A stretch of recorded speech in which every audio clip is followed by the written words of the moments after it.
Oh, if I was to be entirely honest with you, I do believe this may be the one. I see. Issei continued to stare down at the beast's remains, silently. His eyes slowly wandered over to the three-fingered claw sticking out from under the trunk. The memory of a woman's severed head being squeezed in between three large, black claws. Her hollow eyes were ever so slightly open, and her mouth was left agape. She must have died instantly. Splat. Issei's shoe landed on the claw and crushed one of its talons. 12 a.m. Issei had finally returned home after over an hour walk from the forest he was in. It was incredibly difficult to find his way home from a place he's only been to once, especially in the dead of night. Once he reached his home, he quickly and quietly entered through the back entrance he left unlocked and made his way upstairs. His body felt heavy after his boosts reset halfway through walking home. He felt like he would collapse soon. Making his way up the stairs was also an arduous task, considering that his heavy body was difficult to tiptoe with, as to avoid making noise. Issei washed his face a bit in the restroom, aside from some of the blood left by the slash on his face. If he washed it, it would become obvious that he obtained it when he was awake late at night, and he was perfectly aware of it. He needed to make it look like an accident, and one that he wasn't aware of. How he will do this, he still doesn't know. After he cleaned himself off a bit, Issei snuck back into his bedroom silently. The moment he entered his room, he froze momentarily. He heard a soft breathing, only to notice the little body lying in his bed. That's right, Maki was sleeping with him tonight. It was her birthday today after all. She was allowed to sleep with him without objection from anyone. Issei snuck past the bed and opened the closet slowly. He quickly changed out of his dirty clothes and into a normal shirt and shorts. After he was done, he approached the sleeping beauty on his bed and smiled sweetly at her. He couldn't help but stifle a giggle in response to her sleep-talking. He truly loved his adorable little cousin. Unfortunately, his smile did not last long. Due to the previous event, he was soon reminded of the resemblance between the orphan girl he saved and his new lovely family member. Along with that face came the memories of the girl's deceased mother. He had finally killed the monster responsible for that girl's family's demise. But the girl will never know. Even if she knew, would something like that make her feel better? Her family was killed by a monster she didn't even know existed, and now that monster was dead as well, so be happy. Be happy that the monster who tore her family apart and possibly ate them right before her eyes is now dead. They were the same, Issei and that girl. They were both young orphans, just normal, brown-haired children with no family, left alone in an empty house, covered in blood. Was a beast like that the same one that killed his parents? Did his parents die in a similar way? He doesn't remember much from the funeral. His parents' coffins were empty, he knew that much. There were practically no remains left of them. His chest suddenly tightened. Did they get eaten? Issei knelt down to the side of the bed and spawned his gauntlet for a brief moment. Crack. He used it to break off a piece of the bed, exposing some of the wood underneath. Maki stirred in her sleep, but stopped when Issei caressed her head. She was a very heavy sleeper. He reached over Maki's head and grabbed the pillow beside her. He picked it up and began to walk out of the room. For some reason, he had decided to step out for a minute. Dakun. He exited the room and made his way quietly down the stairs. He walked over to the entrance of the living area and slid open the slider door. He stepped into the empty, dark living room. Pump. He approached the couch and dropped onto it with the pillow stuck to his face. It muffled his breathing, and what was surely soon to follow. Hey, honey, put that stupid newspaper down and eat your breakfast already. At this rate, it'll get cold before I even finish making your coffee. No, dear. A man should never eat his breakfast without his coffee. If anything, I should be drinking my coffee before I eat my breakfast. Of course not, Issei. You are a boy, not a man. You aren't old enough to be a man yet. Yes, eyes. It's just as your father says. You are not a man. Boys are innocent and lovely, while men are idiots and perverts. Issei silently lost himself in the memories of his peaceful past. And though his hands felt weak, his grip on the pillow tightened. Of course not. My baby Issei is a smart, wonderful, young boy. His father, however, is a perverted dummy who's more in love with coffee than food. And I do not doubt that this father of his would influence him with his foolish and perverted ideas. You hear that, Issei? Your mother thinks I'll turn you into a pervert. Don't even worry about that. Trust me, my boy, I will personally make sure you will be able to fulfill the dreams I could not. I will succeed, even if it is through my own son. His victory is my victory, and he will capture the hearts of every woman he desires. Do you hear that, honey? It looks like you have some serious competition. What? No, my own son. Something like this. Even his own mother. As my own child surpassed my knowledge of the harem dream. I can't believe it. I won't lose. I cannot lose. Not to my own son. Oh, don't you worry about him, eyes. Your father gets like that sometimes. Try not to be like him, okay? That's my boy. But you can't if you're real mother, alright. Seriously, Ado-san will cry if he can't even keep his wife, so please spare me. Help! Oh hush, you. It doesn't matter who his eyes grows up to be like or who he meets. He will always be a wonderful boy, and I'm sure he will meet a lovely young girl who wants to marry him. He will do great things and become a great man.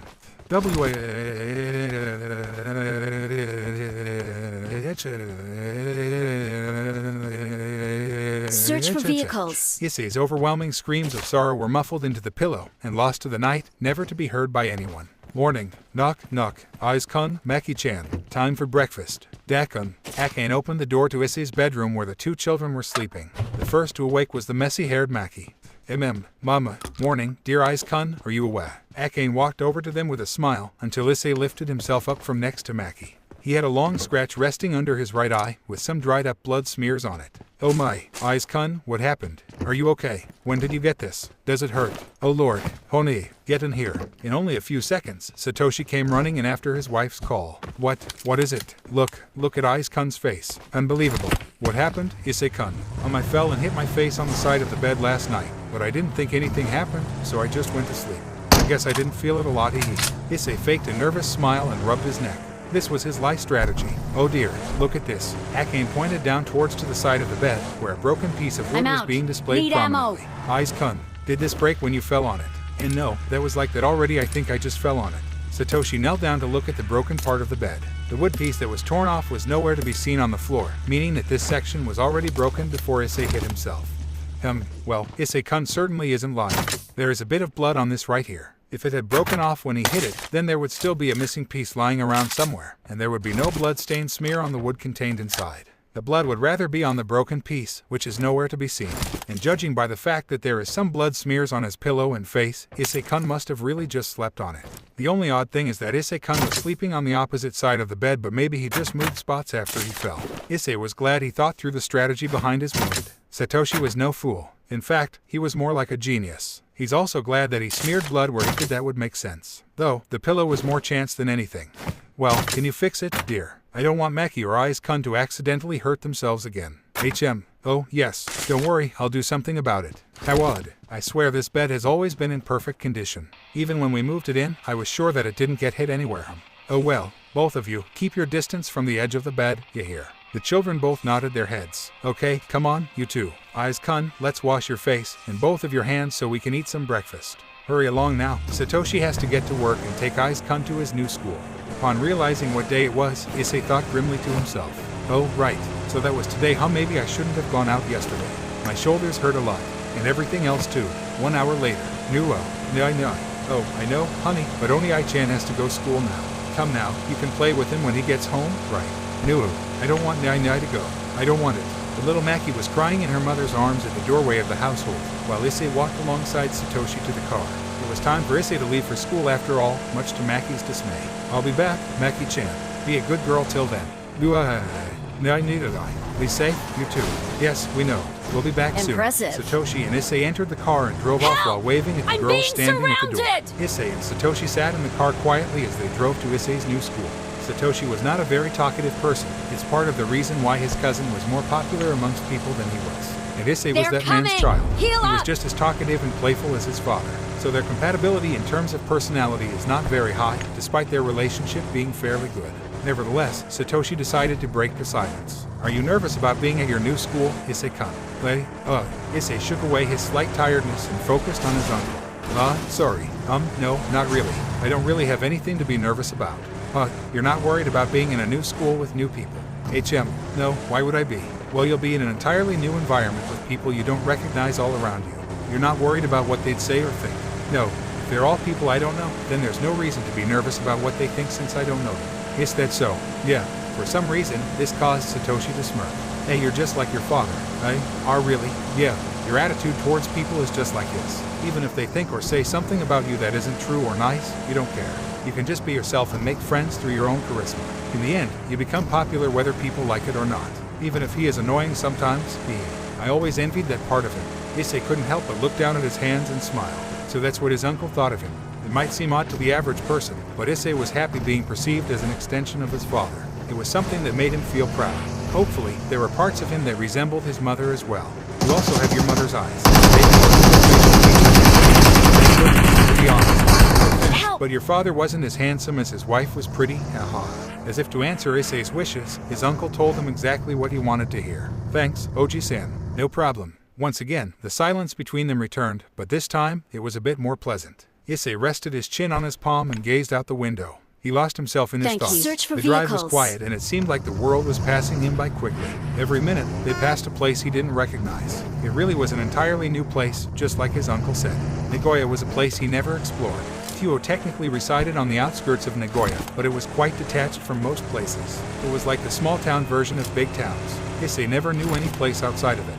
Even his grandparents, who lived in Kyoto, came to visit him, so he never got to leave Kyoto. I suppose this is my new home. Issei was lost in contemplation until something substantial caught his eye. A martial arts dojo. Issei jumped up excitedly and bam. Oh, boy, what's wrong? Issei cut. Oji-san, I just had a great idea. HM. Martial arts. That's right. The thing that took Issei's attention was martial arts classes. Yeah, can I, please? Satoshi smiled unexpectedly. He was glad that Issei was taking interest in something like this. It meant that Issei was truly recovering, even if only by a bit. Of course you can. Yes. Thank you, Oji-san. You better not join and give up the moment somebody beats you though. The Hayadus weren't quitters, you hear?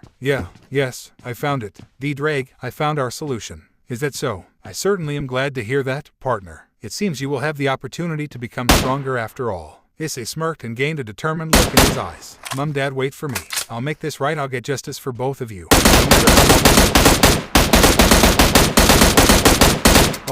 In a certain dojo, a young, brown-haired boy, for lack of a better phrase, was just knocked onto his ass. Ugh. Hayadu Issei was lying on his back with his legs in the air, flipped over his head. He groaned as he realized that this meant he had lost. Not bad, my boy. Keep it up and you'll be 5th Kaiu in no time at all. Above the boy stood a man with dark brown hair and a goatee. Both the man and Issei were wearing similar gi, but with different colored belts. Ooh, thanks, Shishu, that sure makes me feel a lot better.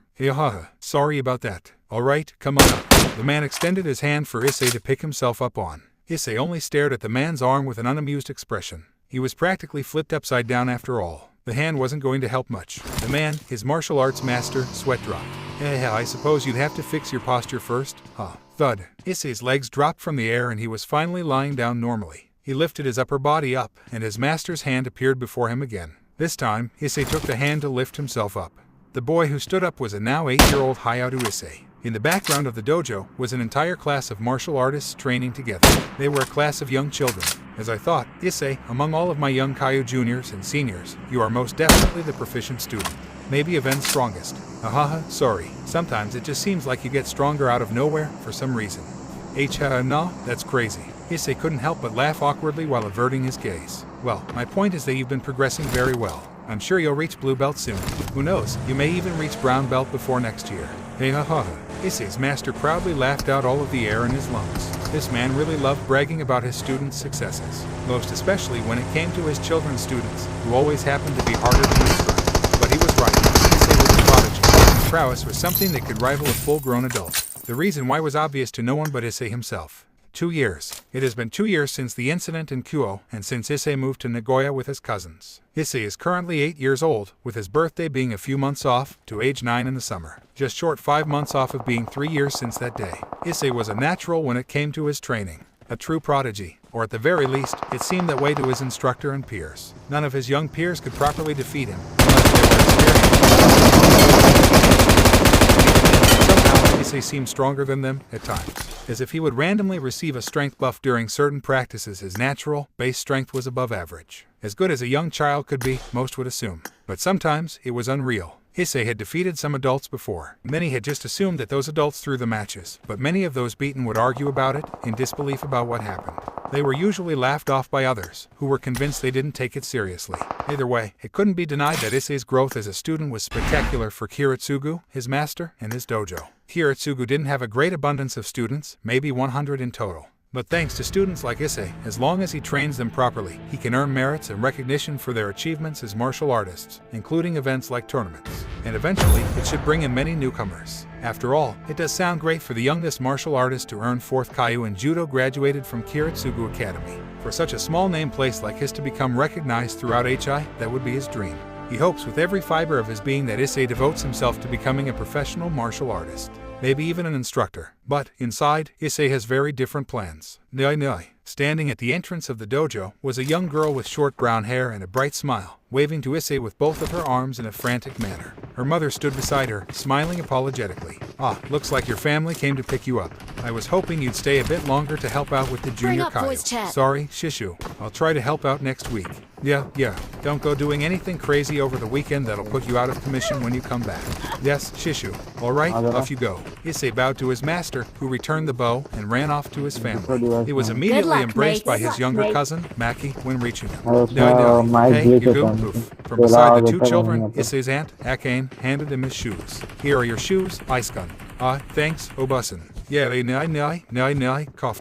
Issei took the shoes while Maki, who was latched to him, sang his name and coughed a bit. Despite her coughing, her grip around Issei only increased. No, Maki. You can play with him once we get home, so at least let him walk properly. Ugh, it's too late. Obusan, my neck is being crushed. Part 1. Dindun. Within a certain school, a trio of boys were gathering their supplies from their desks and preparing to leave class. "Hey, did you guys watch Gundam last night?" Not me. My mom took us to my Ajisan's house yesterday. It was so boring." "Really? That sucks. What about you, Issei?" The third boy, Issei, was lost in thought. He was being collated by two black boys who black hair, coffee-colored hair. It was time for them to go to school, and they were walking back together as per usual. But Issei had been thinking about his training up until the point his two classmates snapped him out of it. "Ah, no, I didn't get to watch it. Sorry." Makichan ended up taking up my time over the weekend. She always likes to play stuff instead of watch stuff. Makichan. "Oh, is that the Amato of yours? She's the one from the family visitation day. She was really loud. Yeah, she yelled a lot and kind of scared me." "Well, that's different, Narutobi. You're just a wuss." Ooh. While Issei's black-haired friend was mocking his coffee-haired friend, Issei was already removed from the conversation between them. He only got the chance to answer once, and now they were moving on to different subjects. He merely sighed as the two continued their conversation in the background. They were approaching the school's entrance. "Leave me alone, Gudo. I'm serious. You need to get some meat on your bones. You're really scrawny and you're gonna get picked on really easy in middle school like this." "Hey, Issei, you go to a dojo, right? Take this guy with you. He's too passive. He'll never get a girlfriend in high school. Stop it. I'm serious, man. You're gonna die alone at this rate. Why do you keep talking about so far in the future?" Before Issei could even respond, the trio reached the gates. Time moved in slow motion as they exited. Because at that moment, Issei felt a sharp chill run down his spine. Chills. Issei froze mid-step. Time moved by the millisecond. He felt an eerily familiar sense nearby and a sharp gaze. He dragged this feeling as, "I was a fool not to notice it before, partner. One of them is nearby." Issei's head slowly creaked to the right of the school's entrance. Running down the wall, past the entrance, at the very corner of the street behind said wall, peeking from around its corner, there was a man standing there, silently. A man in a black suit with a red tie and a black fedora. This man was no man. He was glowing, red eyes before Issei and his gaze met. "Fool, do not meet his gaze, look away from him." Issei whipped his head down to the ground, eyes stretched widely, only to stare down at the concrete below. "Hey Chan, hey Issei, what's up?" Issei's two friends called out to him, but he did not answer them. He could not hear them. Their words came to him slowly and silently, lost to nothingness. "D-Drag, what do I do?" "Calm down, partner. From what it looks like, it does not seem he has noticed as he must have caught sight of you and quickly lost interest. He does not know of me. What is he doing?" "I do not know. Unless you see him, I will not be able to either." Issei slowly moved his eyes to their corners. He caught sight of the man's body. Rather than directly looking towards the man's face, he merely focused on the red tie on his suit as to not attract his gaze. "Can you tell what he is doing?" "Yes, I am able to comprehend it through your peripherals. He is not making any significant movements. He is simply standing there silently, but his eyes are moving from child to child." He was scanning. Who is he looking at? Left, right, ahead, left.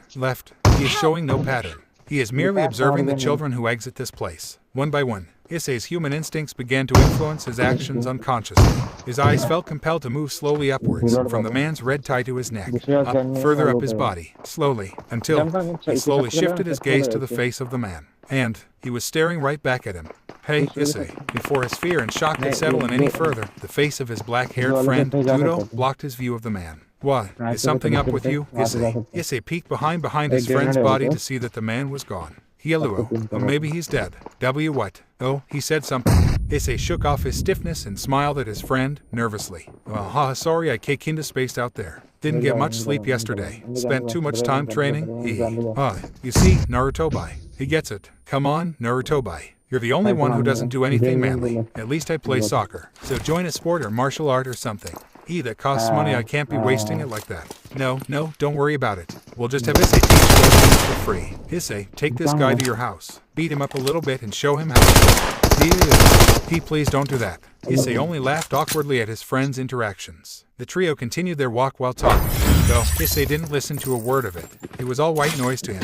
He looked back to the empty corner that the devil, occupied before. A devil. The week began to run its course, but for Issei, there was one recurring dilemma. The man was there again, and again, and again, every day. He was there every day. The same place, the same time. Every day he'd stand there and do nothing but watch. Eyes moving from place to place. Red eyes that would glow sharply in the darkness, but were drowned out by the sunlight. But Issei could see it. Under the shadow of his fedora, his eyes would ever so slightly shimmer. Issei didn't know what to do. That devil was far above his own level. He could feel it. He could tell. Even if he has the ability to boost up to 5 times at this point, the devil's power was still far above. Even if Issei could do something about it, should he? Does it have anything to do with him? Could he ignore something like this? Would this ever become a threat to him or his own family? Or could he just forget about it? Should he just forget about it? What if some children happened to disappear? Would that be something he could ignore? Issei was suddenly snapped out of his deep thoughts and remembered where he was. He was at home. He was sitting in the kotatsu with his family in the living area, eating dinner. Next to him, on his right, was his younger cousin, Maki. She was trying to feed him some of the dessert made by her mother. The children were sitting with the TV behind them. Meanwhile, the parents were sitting across from them, facing the TV. Hey, Maki, you shouldn't be trying to feed Isuken such things. You know he has a proper diet set for his physical training. He takes his martial arts very seriously. Akane scolded her daughter for trying to feed Issei some dessert. Issei's dinner was different from the rest of his family's, and specific to his own dietary regimen. Someone at as young of an age doesn't necessarily require a regimen as much as an adult would, but his shishu suggested it would help bring him up to peak performance. That was all the reason he needed. Issei quickly nabbed the dessert from Maki's utensil with his mouth and ate it. It's okay every once in a while, Obasan. His aunt sighed at his response while Maki brightened the room with her smile. Geez, Isuken, you really spoil her too much. If you keep treating her like that, soon enough she'll just start expecting things from you and become a bad girlie. Akane criticized Issei's attitude towards her daughter with her arms crossed. Issei just smiled while patting Maki's head. Nah, Maki-chan is a good girl. She'll always be a good girl. I know it. Maki giggled and purred like a kitten at Issei's touch. Akane could only sigh and slump her shoulders at her own futile attempt to give advice. For a child, Issei was quite independent, and it made Akane feel less competent sometimes. Many times, she would gain a small cloud over her head and sat sadly while twiddling her fingers, due to her advice was proven to be unnecessary. Her husband, Satoshi, couldn't help but laugh from beside her. Aha, Issei-kun really knows how to shut you down sometimes? Honey. Akane was glaring at him sharply. No sorry, I was wrong. Hey, Papa looks like he wants to run away. Why, you shouldn't make fun of Ajisen, Maki-chan Obasan. Your mommy is scary. Issei's daily life was happy. It was a good life. Almost every day was like this one. His life had finally become something for him to appreciate. He wondered how long it would stay that way. But Issei's thoughts were suddenly halted and his body stiffened. From the television behind him, Issei's ears had caught on to something which made him feel chills through his entire being. Until next month. In other news, as of recently, there has been a growing number of disappearances in the Hii Prefecture. The latest disappearance was reported just yesterday in Nagoya. A young boy named Satoru Anao, age 9, reportedly never returned from his school of Hokusai Elementary. Authorities have been made aware of a pattern to what is suspected to be a serial kidnapper. The utensil in Issei's hand fell to the floor. Hokusai Elementary. That was his school. What he feared most had become reality. The questions he had just asked before were now worthless, because now there were things he didn't need to ask. It was too late. Was this his fault? Issei flinched. He realized that he was staring down at the table with wide eyes and sweat sliding down his temple. Finally, his breathing returned. He swallowed the saliva stuck in his throat and slowly lifted his head. His family was looking at him with worry. Satoshi gained a serious expression while looking at Issei. Would you like to skip school for now, Issei-kun? Issei still was not fully drawn from his shock. He shook his head to rid himself of his fear. No, it's okay, I'm okay, sorry. Akane became even more worried at Issei's hesitant response. Maybe I should pick you up personally with Maki after school. Akane made that suggestion out of a concern for Issei's safety, but Issei adamantly denied, due to the fear of having them encounter the devil as well. Why? No. Too mean. No, it's okay, Obasan. I'll be fine. I always walk home with my friends anyway. But even so, Maki gripped on Issei's arm tightly with an expression of deep concern. Issei just rubbed her head softly. It's okay, Maki-chan. Nobody's gonna take me anywhere. The worry on her face didn't fade. Satoshi inhaled a bit, as if preparing to say something. Issei-kun is right, I suppose. Considering that a child has already gone missing, I imagine that the police would have officers covering school grounds during and after school. Plus, ideally, a serial kidnapper like that wouldn't want to strike in the same place twice. The fact that he's been doing it in different places within the Hi prefecture is proof of that. Even more than that, it shows his lack of foresight, and possibly his impulsiveness, that he still hasn't made his way out of the Hi prefecture to anywhere like Saitama or Kyoto yet. I'm sure he'll be caught soon. Again, Issei was reminded of Satoshi's intelligence. Satoshi truly had enough of a skill in deduction to be a detective, but instead, he became a type of financial advisor. Regardless, he really makes it hard to keep secrets. Issei suspects that if it wasn't for the fact that the idea was so unbelievable, then Satoshi would have already figured out Issei was a sacred gear user. However, unlike Satoshi, Issei did not suspect that the kidnapper would be caught soon at all. Why yeah, see, Ajisen is right. There's nothing to worry about. I'm not gonna skip school or dojo or anything. Besides, I actually plan to go to a friend's house tomorrow after school. The family's concern then immediately increased at that declaration. It was a lie. Issei just needed to make up an excuse in case something happened. Satoshi contemplated Issei's sudden announcement for a bit. And what bad timing, you can't go there another time. I don't know. I can go either tomorrow or the day after. Narutobi hasn't decided when yet. Satoshi took a second to think a bit more. After a short while, he nodded his head. Alright, as long as you make sure that you head there accompanied by your friends and not alone. Is that friend's house nearby the school? Yeah, it's really close. Way closer than our house. Alright, good. Then as long as you all head there together, that should be fine. Akane, give Issei-kun your mobile phone for next couple days. Issei-kun, we'll have you call me when your friend decides what day and when you reach his house as well. And call the home phone right after arriving to tell your aunt. Understand? Yeah. Issei couldn't help but feel a bit taken aback by Satoshi's attention to detail. He was making things quite difficult for Issei. Unable to fully comprehend the dynamics of such a complicated conversation, Maki pouted and simply stated her feelings. I want to go to school with Nyai. Issei smiled at her statement. Don't worry, Maki-chan. Once you recover from your sickness, you can stop being homeschooled and go with me. Maki had been diagnosed with walking pneumonia a few months ago. She has been recovering slowly, but for the time being, she has been homeschooled. Ooh, she's even cute when she pouts. Partner, what are you planning? Surely you can't plan on facing him. I don't know, D-Drag, I'm not planning anything yet, I just need to make sure he's not there at least this week, hopefully. He won't come back. Part 2. 2 days later, in Hokusai Elementary, and so the Shogun decided that. The INDUNDIM. Ah, there's the bell. Rise, bow. After the students of Issei's class bowed, they began to gather their things and prepared to leave. The sensei gave them an announcement as they packed. Alright, everyone. Make sure you go in groups of 3 or more when walking home together. Nobody goes alone. If somebody is alone, then make sure to walk with them or bring them into your group. If you're walking home in a pair, then try to look for more people to walk with, even if you don't know them. 3 or more people? Okay. As Issei was gathering his things, his 2 friends approached him along with another boy. Hey, Issei, this guy doesn't have anybody to walk home with, so we're bringing him along. Yeah, of course. The group of boys made their way out of the school quickly after acquiring a new group member. Issei wasn't as on edge as he was the day before. Luckily, the man wasn't anywhere around yesterday, but he still felt like he was being watched. There were cops around the school, just like Satoshi predicted. All of the students were heading home in groups and only separated when they were near their homes. Everything was looking good, so far. As the boys approached the exit, Issei began to feel tense again. D-Drag, do you think he's there today? I do not know, partner. What do you mean? You can't sense him. Why not? You could sense things from really far, a long time ago. That was the very first activation of the gear. Our connection may have been weak, but as long as I used all of my focus to concentrate on your surroundings rather than yourself, I had a large range. However, that only worked because, at your first activation, you received an automatic, but temporary, boost in stamina and instinct. I took advantage of that and focused on sensing that which was around you for many meters. That isn't possible now. At least, not to the extent it was. The range is much more limited. Though, at this range, it technically should be more than possible. Wait, but you said you couldn't sense him. Indeed, I cannot. Then what are you? Foolish boy. You still need to improve your instincts. Do you not understand what I am saying? I cannot sense him. That does not mean he is not there. Issei's group finally reached the exit. His eyes immediately moved towards the spot the man was standing at days ago. The spot he wasn't in yesterday. And there he was, staring right back at Issei. What? He's here. Issei's eyes darted over to the couple of police officers stationed by their vehicle, looking over the school. They don't notice that suspicious character. As I thought, he is eliminating his presence. A simple trick for a devil, especially when used against mere humans. So long as they are submitted to their own thoughts, he is practically non-existent to them. Issei realized D-Drag's point. The officers were only observing the children who exited from the entrance. All of the students heading home were just walking in groups and conversing with each other casually. Many groups passed right by the man without a second thought, without noticing. So that's how it is. Issei looked back to the man, but he was not looking back.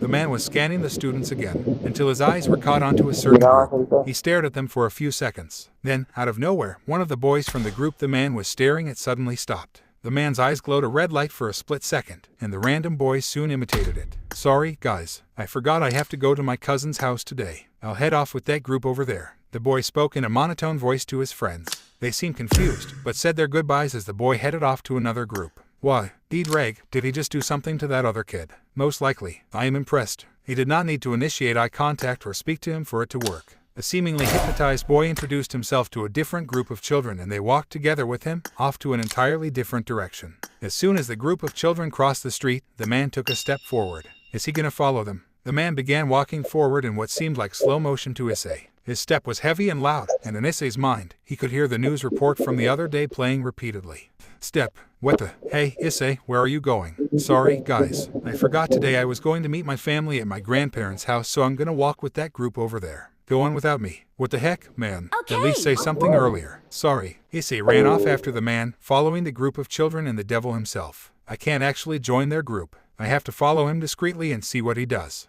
To his partner's question, Issei had no concrete answer. I don't know. Issei followed the man with a considerable distance between them.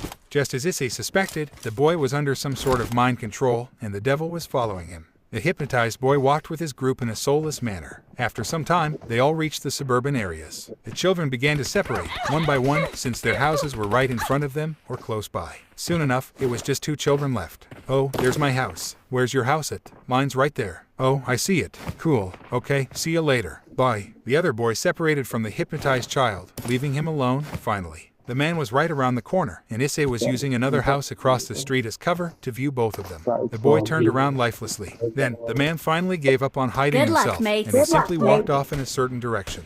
Only seconds after that, the hypnotized boy started walking in the same direction as the man, with a huge gap between the two. He's leading him out of the house areas. Issei followed the two. This time, he was following behind the hypnotized boy directly, more closely than when he did for the man. They exited the suburban areas, crossed many streets, past many restaurants, past a park. Before Issei realized it, time began to pass. What's happening? Haven't we already been to this street? No, I'm almost certain we have. Issei was right. They had been to this street, and that one, and the one after. They passed the same restaurants as well, in the same parks, the same intersections. Issei only noticed after an entire hour, when he had already repeated some places, twice each. Wait, we're going in circles. Why would? 10 more minutes passed. They all reached an intersection they had been to twice before, but this time, something was different. This time, the man took a turn in the opposite direction. He finally made a different turn. Could it be? Was he just going to the same places in such an odd order to throw off any possible pursuers? It certainly does look that way. Damn, he's smart. There's no doubt he's going to take us somewhere with no people. Again, Issei's assumption was correct. The man made his way through different paths, while the two boys followed. It was almost sunset, past 4 o'clock. The days would get darker earlier at this time of year. Issei was worried about how long this would take. He already called Satoshi and Akane both to inform them that he was safely at his friend's house. He even asked a random young boy to say hi over the phone in order to convince them, to which the boy agreed, and said hi very loudly, while his mother scolded him for listening to the requests of strangers. Nevertheless, Issei's lie persuaded his guardians, and his pursuit was successful so far. The problem was, he didn't even have a scratch of a plan. What the? Are you kidding? Why does it have to be a place like that, out of all places? The man was headed straight into a forest. Not the forest that Issei would train in secretly, but a forest nonetheless. Issei sneered at the fact that the HI prefecture seemed to be riddled with forests. Kyoto was surrounded by grassy mountains, so forests were basically where he lived. But the fact that the devil was using a forest to do his deeds was an insultingly stupid coincidence to him. Though, he shouldn't be surprised. It isn't as if it was the worst place to use. It made sense. Still, its practicality didn't infuriate him any less. The hypnotized boy then walked into the forest after the man, and the moment he vanished from Issei's sight into the trees, Issei bolted towards them. And because of his lack of preparation, he felt panicked. No. What do I do? Damn it. Issei ran into the forest, trying to hide himself behind trees. He could see the hypnotized boy walking farther and farther ahead of him, but the devil was nowhere in sight. Come on, come on. Where are you? I can't get any closer if I can't see him. A few minutes of the boy walking past. Then, the boy randomly came to a stop. He stopped. Where's the devil? Silence. Crunch. The sound of the crunching of leaves, coming directly from the left of the hypnotized boy. The man had finally revealed himself, emerging from the tree line. He approached the boy and stopped when he reached him. The man stood silently over the boy, and Issei's mind started racing. What is he gonna do? What do I do? Is it gonna happen? Am I going to watch that boy die? Issei's body began to shake. He grit his teeth tightly. He felt like his palms would tear under the pressure of his grip. D-drag boost. Boost. What are you doing, partner? In order to prepare for times when stealth was necessary, Issei implemented the skill within himself to silently boost his strength. He has the ability to boost without his gear being materialized, and prevents it from making a sound when boosting.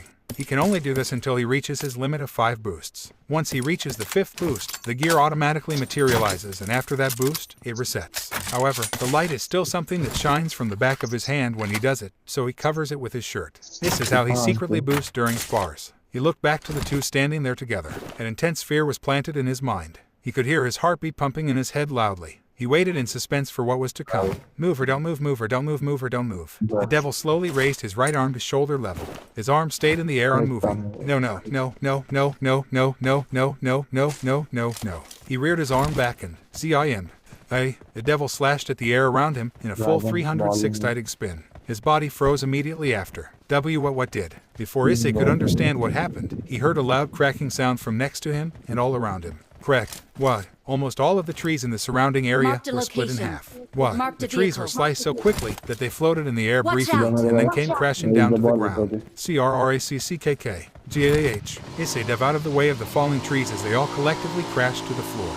DOON. Erg. Issei groaned as he slowly lifted himself off the ground. He propped himself up on one knee. So, you were hiding there, were you? Issei froze as he heard an unfriendly voice speaking directly to him. The place that Issei and the other two occupied was now nothing but a makeshift clearing. Issei was completely exposed and visible. In a state of shock, he shifted his gaze to the left of himself, where the voice of the man, the devil, spoke out to him from. That's odd you glow so brilliantly. When Issei finally turned, the devil was standing above him, reaching out with his black glove, centimeters from Issei's face. It's disgusting. Issei jumped back without hesitation and created a gap between him and the man. That's not right, that's too fast a movement for a boy. The man said that with his face shrouded in darkness. Only his red eyes glowed in the shadows, piercing through Issei's form. Issei shot his eyes towards the hypnotized boy, who was standing aimlessly, alone. Issei quickly circled around, behind the man's line of sight, and ran to grab the unguarded boy. But the man was already standing between them. Oh, this one. No, he was just a tool to lure you out, honestly. Issei skid to a stop, but his momentum was too strong for him to fully halt. So, instead, he spawned his gauntlet and jumped straight into the man's jaw. Done. That's not right either. The man pushed against Issei's gear with only his cheek to look directly at him. Unaffected. That's too strong for a boy. Issei retreated in a great shock, while the man continued speaking in a manner that made Issei uneasy. You were trying to get to this boy, so the decoy worked. I was trying to get you to follow me, but I didn't think you would. I had to take you in circles to make sure. You didn't notice the first time I took someone, but I guess that was just my bad timing. Issei stood upright, while not understanding what was going on. He was trying to lure me out. Why? Did he know I had a sacred gear? How? You're asking why I wanted you to chase me, right? That's because you're the only one who's ever noticed me. I wasn't making my presence known, but you still caught me even if I was staring at you. Your human instinct shouldn't have warned you about it, so there had to be something more to you know. Even more than that, you're glowing so brightly. That's not right. I've never seen someone glow that brightly. What the hell are you talking about? Your language isn't right either. That's not how a boy talks. The man spoke in an eerie tone with every single word. Issei could not see his face due to the dark shadows covering it, but he could see his red, glowing eyes stare sharply into him. They were wide open, as if his expression was devoid of any emotion. You're asking about the glow, aren't you? The glow you're glowing, this other boy is not glowing. He was just a fake to bring you out, so he's not glowing like you or all the others. Issei didn't care for the man's rambling. The man only looked towards the boy behind him. What do you see? I was born with the special ability to see people who glow for a long time. I didn't know what it meant. Not a lot of people around me were like that, but I would see them every few years. Even my elder brother had a quiet glow around him. I soon found out that it was a sign from God. Issei's brain stopped when he heard the man's remark. You are a devil. Silence. Issei flinched harshly at the man's sudden outburst. That is something I know well, of course I know. It's something I have to live with every day because I am the necessary sacrifice. The blood of Christ was spilled to relieve man of his sins. This time, I shall bear sin so that others needn't bear the burden themselves, and I shall bear the burden for the sake of divine justice. To take the life of another is a crime against God's creation. That is why I shall become the sacrificial pawn to God's plan and prevent those who are destined to kill from taking the lives of others. Prevent taking the lives of others. Yes, you see, boy, this glow that surrounded my brother and these boys, including you, is the glow of a murderer. Issei was left entirely confused by the man's declaration. What? My brother? He so loathed my mother, he loathed her intensely. Despite the fact that she loved him, that she cared for him, he loathed her nonetheless. Then, one day, he and mother were arguing with one another. I noticed it then. In the midst of it, his glow began to become brighter. Brighter and brighter, until it almost reached a point where I could not look at him directly. It was at its brightest when he had his hands reaching out, gripping around my mother's neck, but right before the glow increased any further, it stopped. It ceased when he was just short of squeezing his fingers around her neck, and as he let go, the glow died down to almost nothingness. It became nothing but a faint glimmer again. At that moment, I realized that he was going to kill my mother. That glow, it was the indicator that he was going to become a murderer. It was then that I finally came to understand. This is a gift, a sign from God. He was telling me to save my mother. He was telling me to save her life from my murderous brother. Not only her, but many others as well. The world around me was surrounded by those with faint glows. Not many of them were there beside me, but I could find them if I looked for them. God was speaking to me. He was begging me to stop them from taking the innocent lives of his beloved children, to take on the burden of sin for the sake of divine justice. While the man gave an empowered speech, Issei was confused about one minor detail. What did you do to your brother? The man only looked down at Issei curiously. I killed him, of course. He was nothing but a filthy sinner who desired the destruction of one of the many innocent temples that God created. If I had not killed him then, he would surely have killed my mother. The same can be said for all of the others until this point. If I had not killed them, then they would surely grow to become those who take the lives of innocent children of God. The others? You mean the children? Is it your age? Is that why you do not understand? It is obvious, isn't it? I've been killing them. Fear spread through Issei's body. But somewhere, deep below that fear, rested a silent rage. They were destined for it. I cannot allow the deaths of God's innocent children. They would surely grow to become brutal scum who destroy the lives of others. That's why it is best if I eliminate them as quickly as possible. That is why I accepted the conditions set by that repulsive devil. I needed to sacrifice my soul for the greater good. I needed to become the murderer of murderers. I needed the ability to serve my proper purpose. But as I thought, I could not stand such an existence continuing. That worthless devil was meant to die by my hand. It was natural, I'm sure you understand. Now, I'm free to cleanse the world of those who would defile God's creations. Now that you understand, here is my question to you, boy. Why is it that you glow so brilliantly? Even my own brother did not shine so greatly when he was at the moment of killing my mother. Could it be? It couldn't possibly be true, could it, Beth, that you've already tasted blood once before? The man? No, the devil. This man was a devil, and this devil's glowing red eyes pierced through Issei. Don't mess with me. I've never killed anyone before. I do not suspect deceitful practice in your tongue. Then why is it that is possible? Don't ask me, moron. Drake, what the hell is he talking about? This guy, he has to be insane. Indeed. However, I feel that I may have an assumption as to why he speaks of this. What are you talking about, Drake? Explain. We don't have time to be messing around. Indeed, we do not, partner. I suspect this divine ability of his is nothing more than a low-level sacred gear. A gear. It seems likely. You are the brightest one he has ever encountered. It suggests that you are the first gear user he has met that has unlocked their power. His sibling must have been at the height of its activation, but stopped just short of it. The children he has been killing must be dormant gear possessors. I suspected as well that there may have been two others besides yourself that possessed a gear, enclosed within that educational institution you attend, but they were locked from them. They were also low level in comparison to yours, which is a Longinus. This guy. He's been hunting gear users, and he doesn't even know it himself. Maybe if I explain it. Do not be foolish, boy. This a deranged devil. He will not heed your words. Wait, but if he's been hunting gear users without knowing it, then those children were innocent from the start. Is it not obvious? Without saying anything to Drake or the devil, Issei began boosting his power further, straight to his limit. You cannot win this. You are glowing brighter. That's not right. What exactly do you plan on doing? Unless, does that mean you have manifested your wish to kill me? As I thought, you must have spilt the blood of the innocent once before. In that case, I will erase you.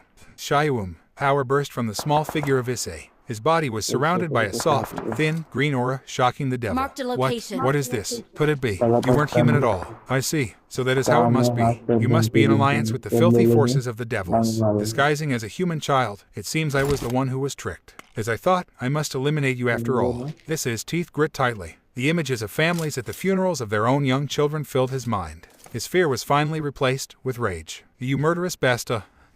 Issei launched himself towards the devil at a speed the devil was not prepared for. Cool. Stray has no boundaries set to their power. Even if he was a weakling before, he is free now. He is no longer barred by any restrictions set before. Issei readied his gear in midair and brought it forward as if it was in slow motion with full force. As if I cavalry. And when his gear connected, that full force was released. D-O-O-N-G-U-U-H. Issei's gear was planted right in the devil's jaw. The force of the punch sent the devil sliding back and rolling into the ground. Now, the moment Issei touched the ground, whoosh, he swiftly snatched up the boy and ran straight back in the direction he came from at top speed. Why? He ran. You were planning on running from the start, I see. Of course I was. I can't win like this, and I definitely can't leave this kid behind. Is that your reasoning? I should have known it was such an excuse. You would have planned on running from the beginning, and you would have done so easily. Instead, you risk your own life for such a reason. Nothing but strange. Naive and foolish boy you are indeed. He is still berating me and telling me if he's chasing me or not. He is. What? Just as Issei took a leap behind him, he heard the sharp sound of wind.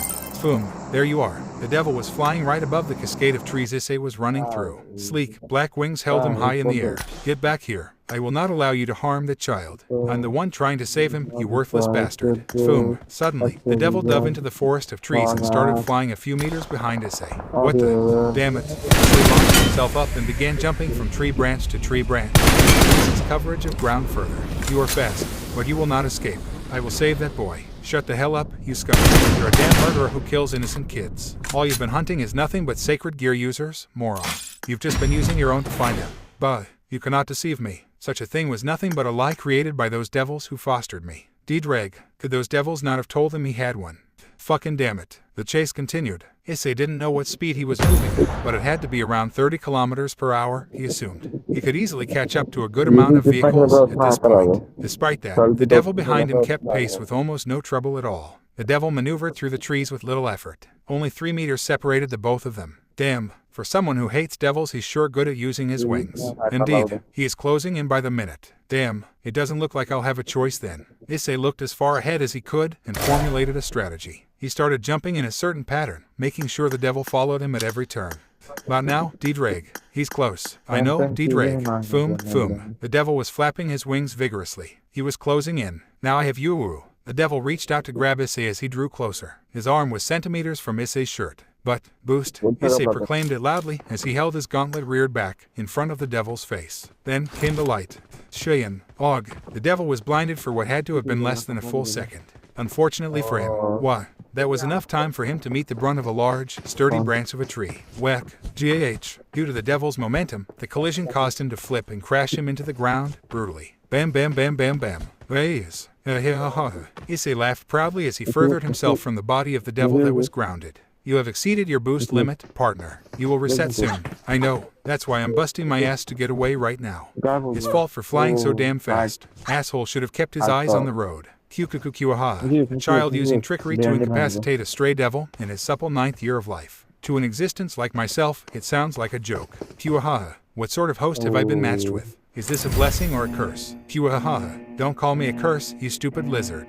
Shut up, you're hurting my head. The devil that was left far behind Issei lifted himself from the ground as he heard the sounds of the child yelling far in the distance. RRRGHH. I will find you, Ruru. Likewise, Issei could hear the devil scream loudly from within the trees. He was a great length away at this point.